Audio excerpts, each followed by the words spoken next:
आइए अब एक्सरसाइज 5.2 में क्वेश्चन नंबर 3 का सेकेंड पार्ट सॉल्व करते हैं।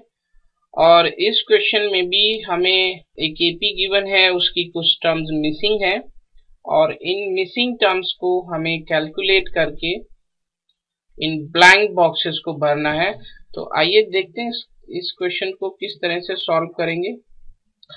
इस एपी में हमें सेकेंड टर्म गिवन है और हम जानते हैं कि जो सेकेंड टर्म है उसको हम लिख सकते हैं a प्लस डी, जहां पर a फर्स्ट टर्म है, d कॉमन डिफरेंस है। तो सेकेंड टर्म है a plus D equals to 13 और मान लेते हैं कि ये एक इक्वेशन नंबर 1 है। और यहाँ पे हमें फोर्थ टर्म भी गिवन है और फोर्थ टर्म को हम लिख सकते हैं a प्लस 3d और ये गिवन है 3। इसको मान लेते हैं कि इक्वेशन नंबर 2 है। और अब इन दोनों इक्वेशन को सॉल्व करके हम a और d की वैल्यू कैलकुलेट करेंगे। सबसे पहले हम इक्वेशन 1 को इक्वेशन 2 से सब्ट्रैक्ट करेंगे।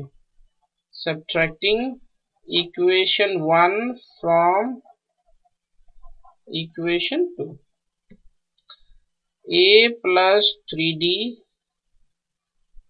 में से हम सब्ट्रैक्ट करेंगे a प्लस d को और ये है 3 माइनस 13, यहाँ पर होगा a plus 3d minus a minus d और 3 माइनस 13 मीन्स माइनस 10।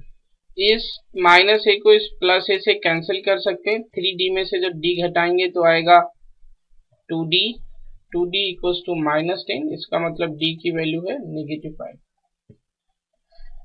और अब इस -5 को हम रखेंगे इक्वेशन 1 में।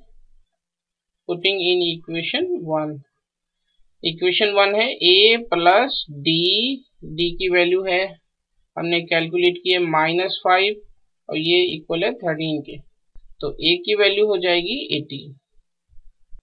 अब हम देखते हैं कि हमें कौन कौन सी टर्म्स कैलकुलेट करनी है। हमें फर्स्ट टर्म कैलकुलेट करनी है जो कि हम कर चुके हैं 18, तो हम यहाँ पे लिख सकते हैं 18। और हमें थर्ड टर्म कैलकुलेट करनी है, तो हम जानते हैं कि थर्ड टर्म हम होती है a प्लस 2d।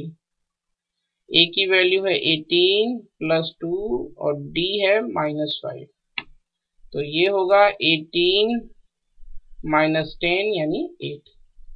तो ये टर्म है 8। So this is the solution of the question. Thank you.